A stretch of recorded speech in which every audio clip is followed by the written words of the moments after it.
Parking Committee of Borough Council. I'm Sheila Vaccaro, joined by Lisa Dorsey and Bernie Flynn. I'm going to call this to order. Ask for any announcements.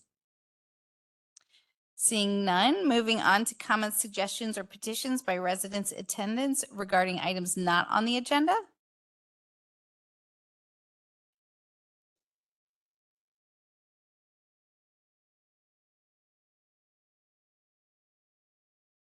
Good evening. My name is Alexandra Hyman, and I appreciate the opportunity to speak tonight regarding the recent change to the parking enforcement hours in lot number 6 and the impact to the residents on the 100 block of North New Street. Currently, residents only have 2 non-handicap street parking options. Other non-permitted parking is at least a 5 to 10 minute walk, depending on availability.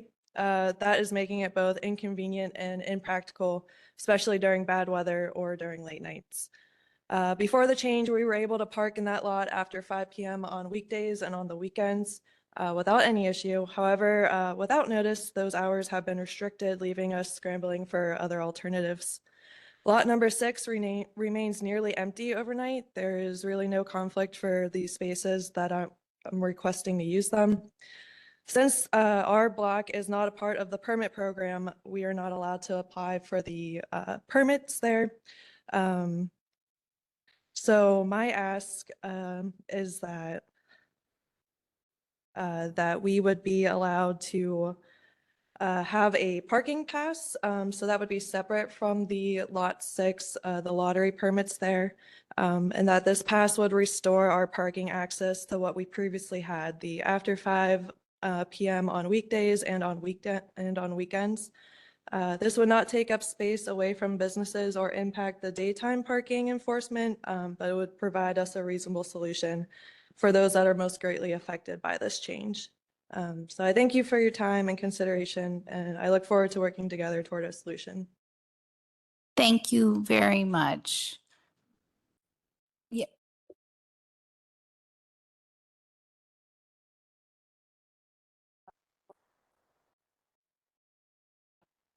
What, can I ask, just for clarity, sure. would you, first, what's your address? 118 North New Street. 118 North New. Are you students? No. You're on 100 North New, not students. You don't have permit parking on your street. No.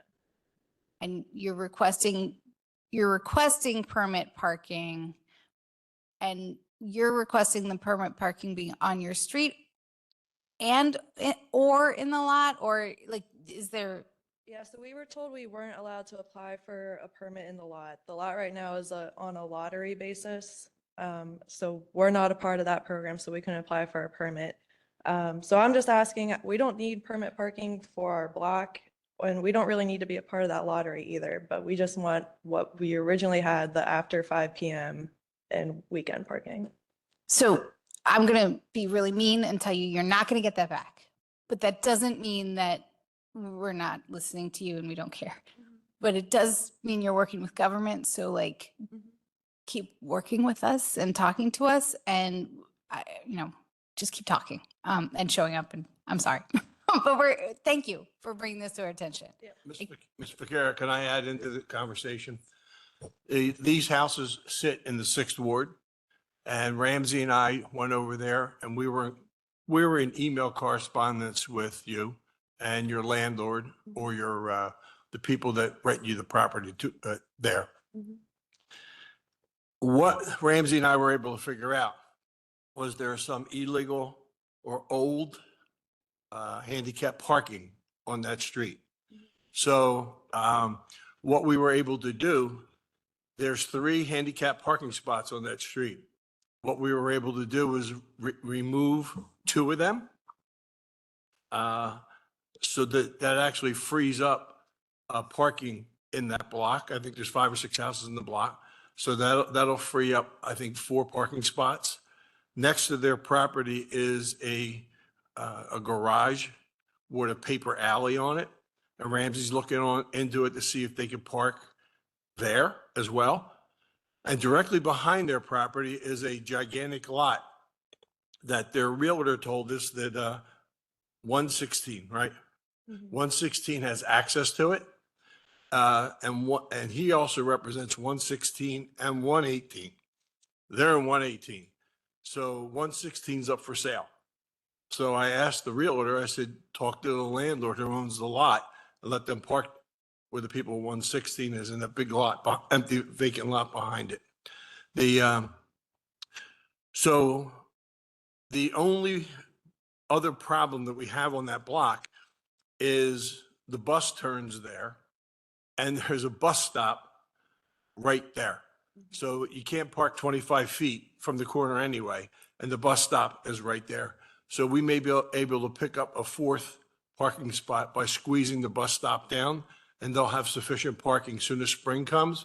Right now, the streets are, the curbs are all painted blue. And the signs, I believe, or has the signs come down or not? Okay, so the signs are coming down. So relief is coming, like I told you, and I told your realtor, Jake. It just, the weather is preventing us from making it more accessible for you because we can't paint the curbs when it's cold, and the signs are supposed to come down. So as Ms. Vaquero said about Lot 6, the lottery and all that, you just don't fit into that program over there. But relief is coming, like I told your landlord, and I even told you to come tonight, if you wanted to voice your opinion.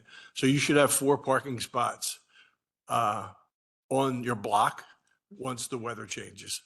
So only because we took a closer look at it and we saw that the handicap spots were there and they weren't supposed to be there. So. I'm going to add just that I bought my house and my curb was painted blue and it took me a minute, but no one was handicapped. So eventually it will happen. Thank you so much for coming and I appreciate it. Great. Awesome. Thank you. Okay. Any other comments? Seeing none, moving on to the garage management report.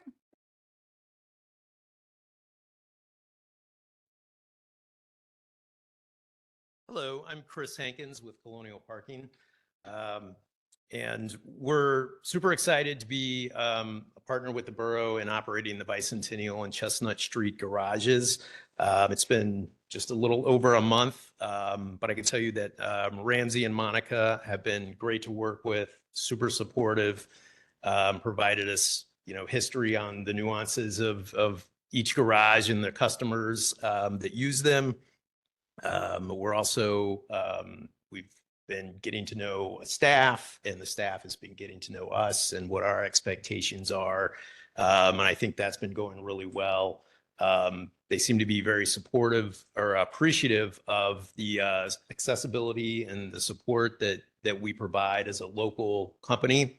And so we're looking forward to a good, bright future operating these garages and providing good service to the users of the facilities. So talking about the financial performance of the garage, I have numbers here. For January, the transient revenue at the Bicentennial Garage was $42,591. The contract revenue was $18,078. For the Chestnut Street Garage, the transient revenue was $42,545. And the contract revenue was $34,044. Now, obviously, there's a variance between this January and the year prior. So the prior operator, Impark, they bill and collect for the next month's parking on the 8th of the month. So on December 8th, they would bill and charge for January. So that happened in this case. So that is where the delta between last year and what we're reporting for January lies. So Impark will forward those proceeds to the borough. And that'll even up that variance.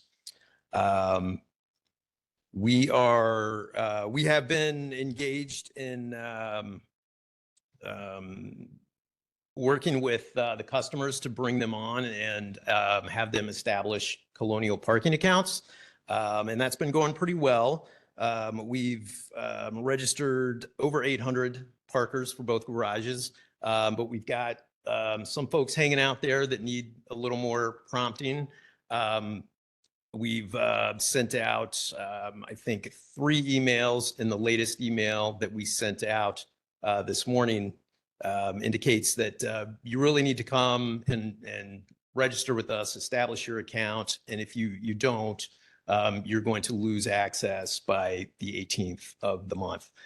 So I think with that, we've already seen an uptick today in people responding to that. And so in a week or so, I think our numbers will get to where they should be, and we will go from there. So overall, I think the transition has gone really well. We're happy to be here. We think we've got a good staff working there, and we'll continue to work with the monthly parkers and all the users of the garage to make sure the experience is a good one. I'm mildly concerned about the people not, the monthly people who aren't, yeah. How many people we're talking about? About 200 at this point, we think are outstanding. I was in a meeting with some landlords this past week, and they were very worried about this. And I don't know what the whole system is, but like, are we reaching out to the right people? Do we have any? I don't know. They were saying like somebody needs to reach out to us, and I'm like, why? It seems like the wrong person, but if I don't know if that. So Yeah. I don't know. That's what I'm like.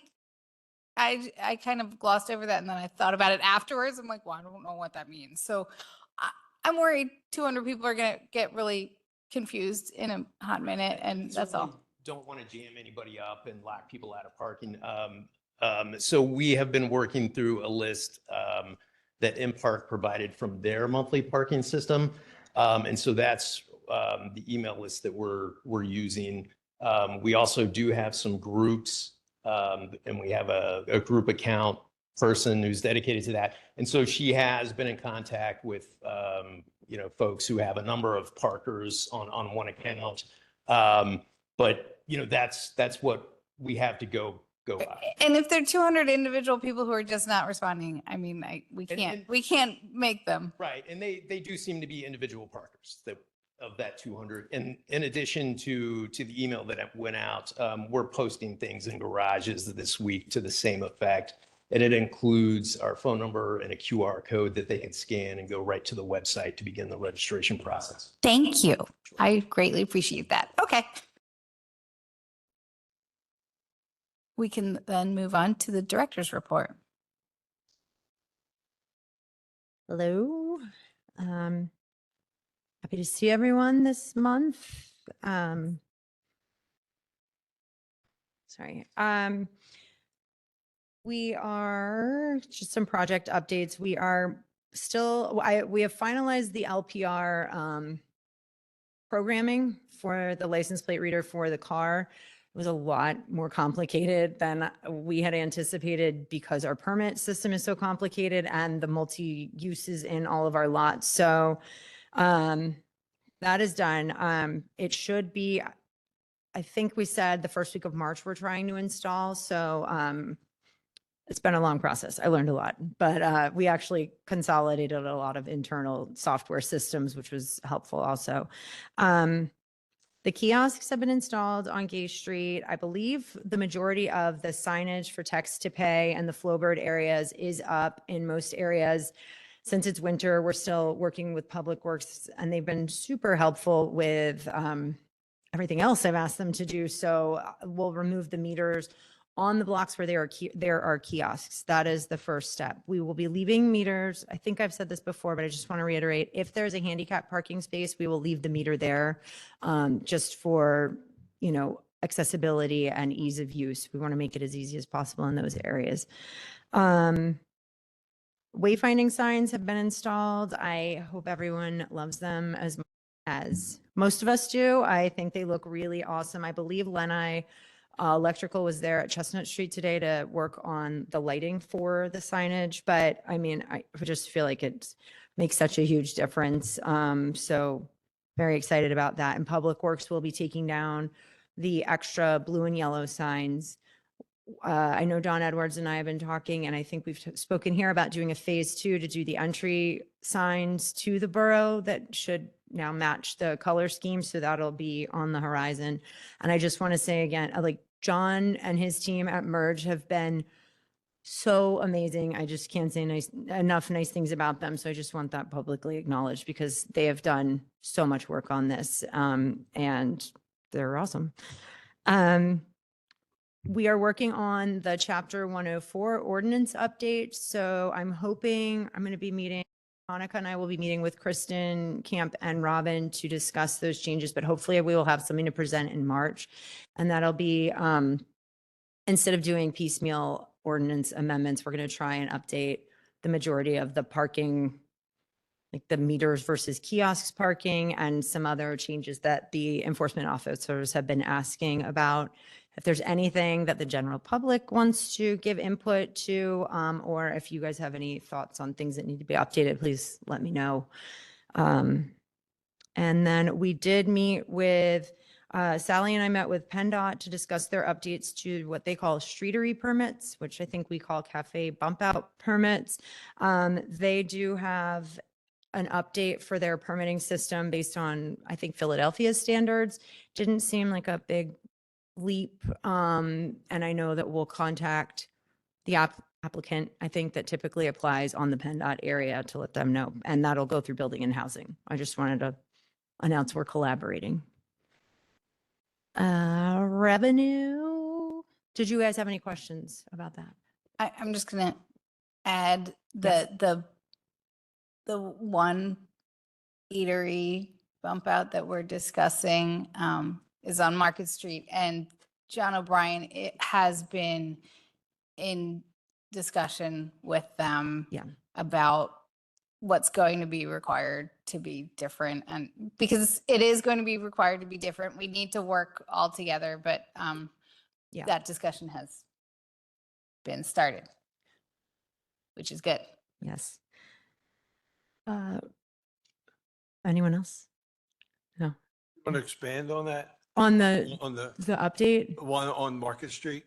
I think most of, I didn't compare our existing standards to what is being required. And because Sean and I talked earlier, because it is a PennDOT street that we maintain for snow, there's some leeway in the permitting times, which I think would be the biggest change. Theirs is, I think, May 1st through November. Ours is April. But the PennDOT rep said that they didn't think that was a big deal, especially if we're maintaining it, because we won't rip it up to plow. So the other things are more structural, but again, I think ours was not that far from what their standards are. From the discussion I was a part of, it sounds like we're talking about Mercado, and it sounds like they're going to have to shift their platforms away from the corner, which I think works sort of all around for all of the borough side of things. And it's required, like it's required with PennDOT. Yeah. I think it's going to be okay. We just have to very slowly, maneuver things around and make adjustments. And I think that that's not atypical. There's a few platforms that Building and Housing and I have discussed and Public Works to talk about, because there were some site distance issues last year. And, with this kind of being ushered through the pandemic, there were just some little cleanup habits that I think we need to have a proactive discussion on at the time of installation. But I don't foresee any major changes. And I don't think it'll be like cost prohibitive to any of the businesses participating. And I'm pretty sure that the ordinance that I read says that, for chronic violators, there are consequences consequences, options, to have that permit removed. Yeah, So, yeah.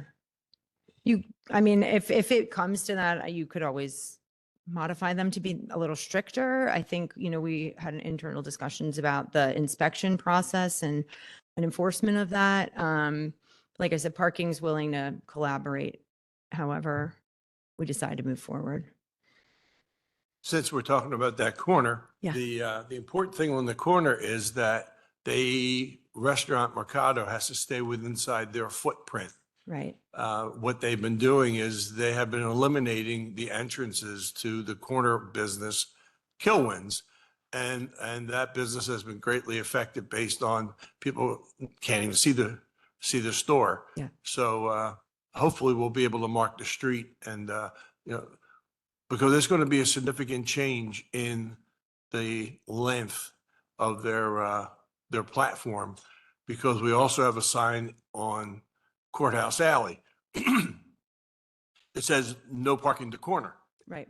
So I don't know whether we're enforcing the 25 feet there in Courthouse Alley or not, but there's a sign on the pole right there that says you can't Yeah. go any closer. So that's going to significantly squash, the whole block Right. that they have creeped out into. Yeah.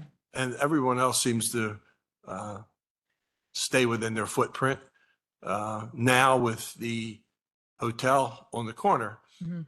the restaurants on the south side of Gay Street Mhm. won't be able to do what they've been doing in the past, because there's businesses from Walnut all the way down to High Street. Yeah. So, Yeah. I think that a lot of this will be proactive communication as these permits come in, so we can work on this. But if we let everyone know from the beginning, I think it will be manageable. It'll be okay. Okay, revenue for the department for the month of January, ticket revenue was 93,280. We had, again, almost $8,000 in posting because there is a lot of construction still happening in town. Lease revenue, and I don't love reporting on the lease revenue here because some lease revenue ends up going to finance and we don't always communicate that. Barb will report that in the financial report. So this is what was paid at the window, which was 1710. Meter revenue was 137, 379.25. Permit revenue was 3,116. And you'll notice that that number used to really drop in certain months, but because we've now changed the permits for lease properties to end at the time of lease, and permits are now good a year from the date you purchase, it'll be a more consistent revenue stream instead of $1 million in August. And booting, we had $1,200, and the total revenue was 244, 460, and 30. And I'm realizing as I'm giving you this report, I would like to build in the budget versus last year also, which we have not been reporting. So apologies. those were my questions. So thank you for including that. Okay. Anything else? I am going to ask publicly, I may have done this before, can we make the minimum requirements on the parking kiosks 15 minutes across the board?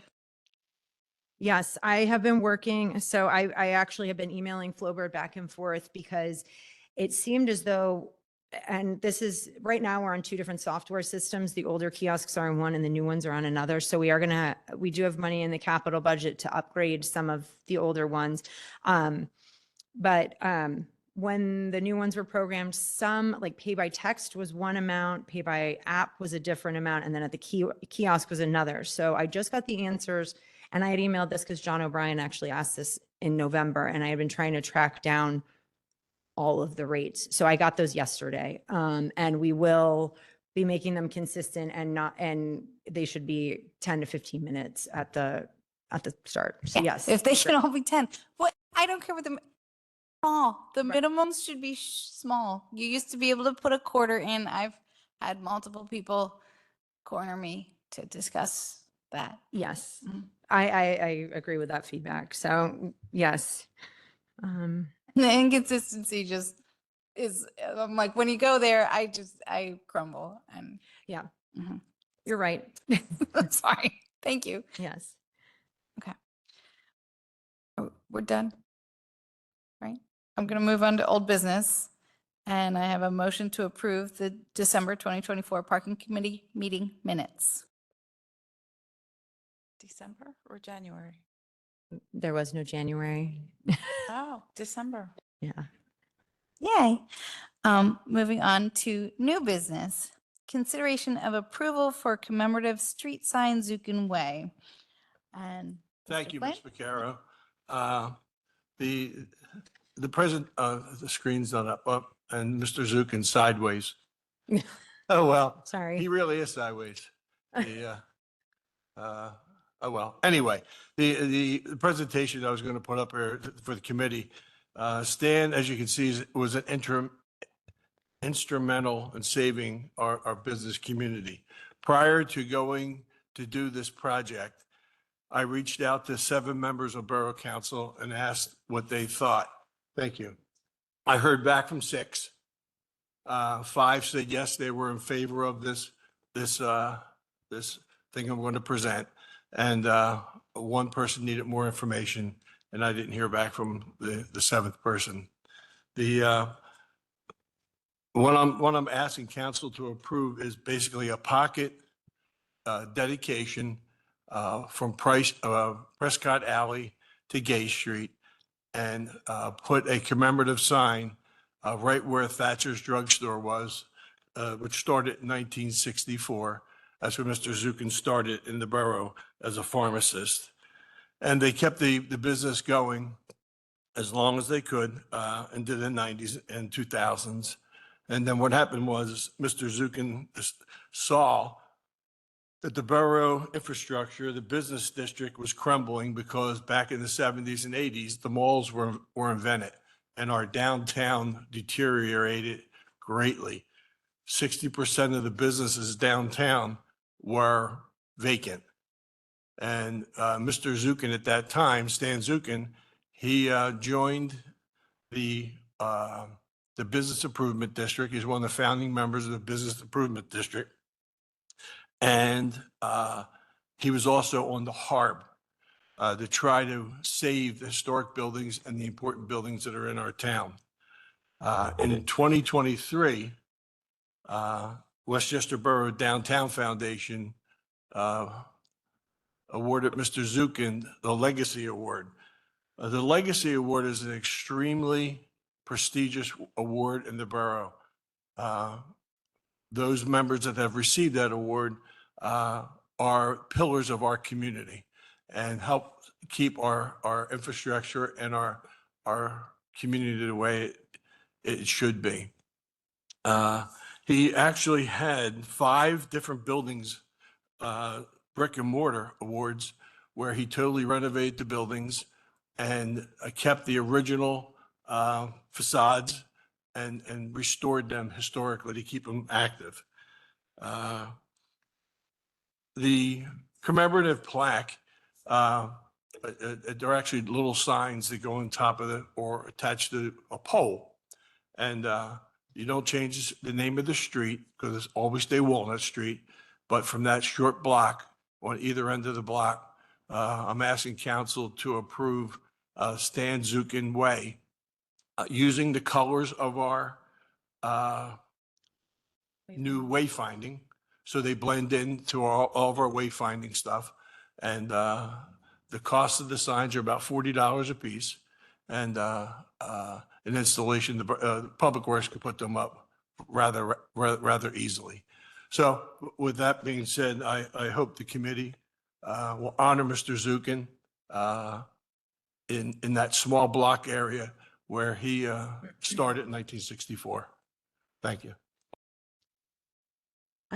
I did also, just in case Dana makes fun of me because I love a policy, but I did, because I know that this isn't something we typically do here or not something that I'm super familiar with. So I did create a policy proposal so that this didn't become a snowball effect without some sort of stipulation. So that is in the attachments if you guys, Thank the you. standards are not in there because I do think Mr. Flynn is right that we should get input from Merge about maybe, I have sample signage in there. I stole this from Phoenix, Arizona, I believe. So that would be updated to reflect whatever signs we're Yeah. considering, which I should hopefully have by work session if this moves forward. One council member did ask me, have we done this lately? And yes, we have. We've done it 2 times since 2000.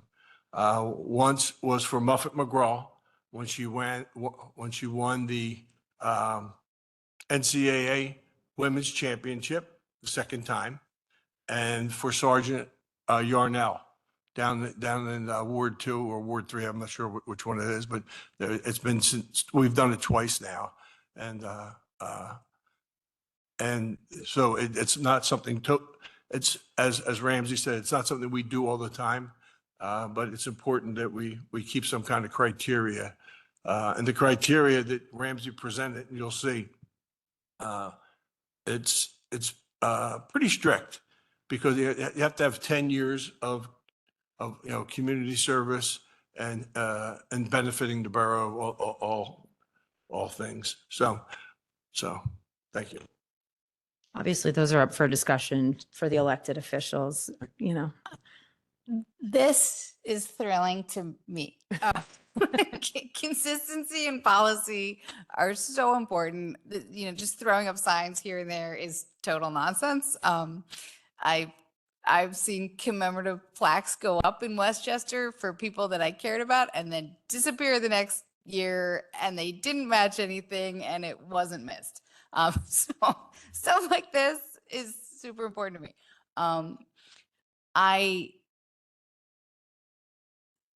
Stan Zukin did do quite a bit for our borough.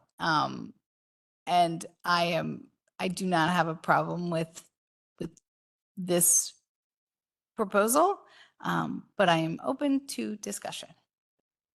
How do you feel, Lisa? I think it makes sense. I support this. And I'm thrilled to have a policy. So there are some boundaries and some foundation to work from. There's one other occasion where we've done this in the 7th Ward, and it was Spriggs Alley between Biddle and Lafayette Street. And that was probably about 10 years ago for I believe, Leon Spriggs. The bid, I checked with the bid, John O'Brien, and the bid also supports the initiative. We should consider running, and once the sign type is determined, we should probably have Harb comment. Should Harb comment? I did have Public Yes. Works review this, and they were comfortable because there is an onus to install on Public Works. So the Dons have read this and were in support of it. And checking with our solicitor says we don't have to do an ordinance for this. We can do a resolution or a proclamation. The mayor could do a proclamation, or council could do a resolution for it. And it becomes, part of our fabric, our legislative fabric.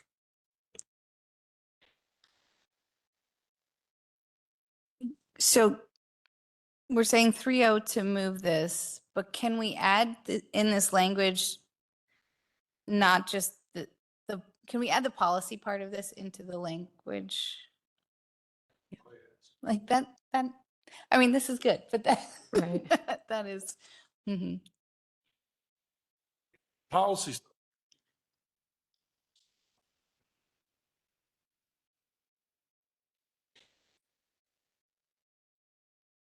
Thanks. I would definitely, I think if we could probably put it on the work session agenda as 2 items. That way, if there's comments on the policy, but I would definitely love feedback because like I said, this is borrowed from a couple of places. So I did not reach out to the Zukins until I talked to Borough Council privately, because I didn't want the Zukins hearing about this for the first time and being embarrassed if it didn't go through. And as I mentioned to Mr. Zukin, in government, you never know what's going to happen until it happens. So, so next week, maybe, the full council will, opine on it and give approval. Thank you. Thank you. Thank you. Is there any other business? Seeing none, we're adjourned.